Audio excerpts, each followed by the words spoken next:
Good morning or good afternoon, everyone. Today, we are going to present our teaching proposal on intonation and pragmatic meaning. Before we get started, let us quickly introduce ourselves. Each member of our group is represented by a different cat.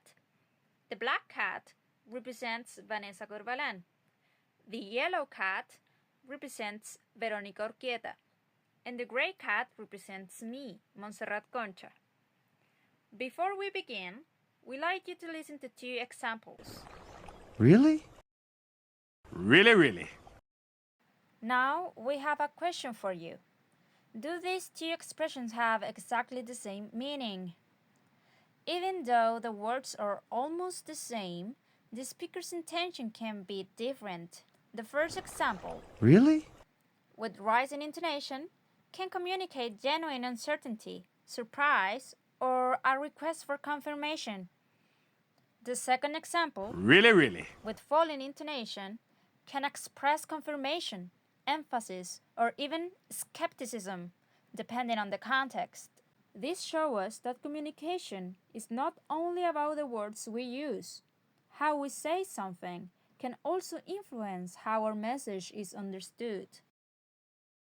Our target learners are Chilean secondary school students between the ages of 15 and 16 with a B1 level of English in a EFL classroom.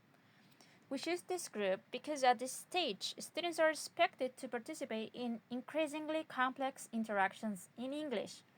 They may need to communicate in academic, social, and everyday situations. Their communicative needs include not only producing understandable English, but also interpreting a speaker's intention and expressing their own attitudes clearly. For example, students may interact with people who speak English with different accents and pronunciation patterns. Therefore, they need to develop strategies that help them understand meaning beyond the words themselves. In this context, teaching intonation can help learners become more aware of how speakers convey meaning, attitudes, and intentions through spoken language. Now, Veronica will explain our pronunciation focus in more detail. Thank you. Our pronunciation focus is intonation and its relationship with pragmatic meaning.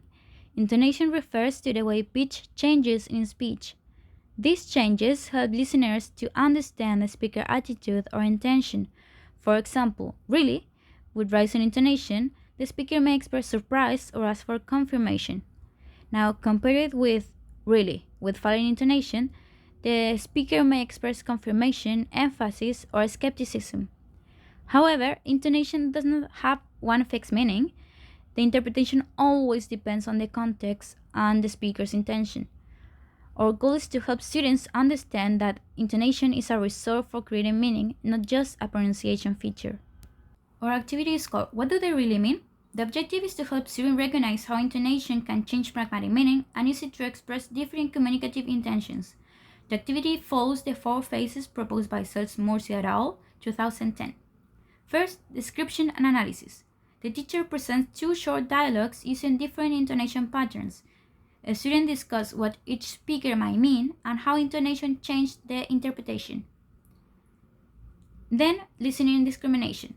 A student listens to different versions of the same sentence and identifies the speaker's possible intention, such as surprise, confirmation, or skepticism. Then they compare their answers with a partner.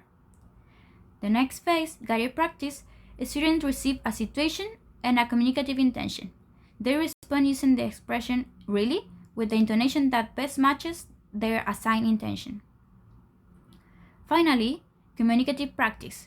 Students work in pairs using situation cards and intention cards. One student responds only with really, while the other interprets the intended meaning based on the intonation. Now, my partner will explain how our proposal connects to English as a lingua franca. Thank you, Veronica. Now why this activity? Our activity is based on the idea that pronunciation teaching should support intelligibility and communicative effectiveness. rather than focusing only on imitating a particular native speaker model. We believe that students need to understand how pronunciation features can contribute to communication, but they also need to develop flexibility when interacting with different English users. Our activity, therefore, focuses on both production and interpretation. Students are not only asked to reproduce a specific intonation pattern, they also have to listen to others, interpret possible meanings, consider the context, and negotiate their interpretations. This makes the activity more communicative and meaningful. English as a lingua franca. This approach is particularly relevant in an English as a lingua franca context. Today, English is used internationally by people with different linguistic and cultural backgrounds. Therefore, our students may communicate with speakers who have different accents, pronunciation patterns, and ways of using intonation. For this reason, our objective is not to make students sound like native speakers. Instead, we want to help them become intelligible, flexible, and effective communicators. At the same time, students should understand that intonation can be interpreted differently depending on the speaker and the context. This is why our activity does not present intonation as a rigid set of rules. Instead, students explore possible meanings and learn to use context and communicative intention to interpret spoken language. Expected learning outcomes. By the end of the activity, the students are expected to first, identify differences in intonation when listening to spoken English. Second, recognize how intonation might contribute to pragmatic meaning. Third, use intonation to express different communicative intentions. And finally, interpret meaning by considering both intonation and context. This outcome supports students' overall communicative competence and their ability to interact with diverse English users.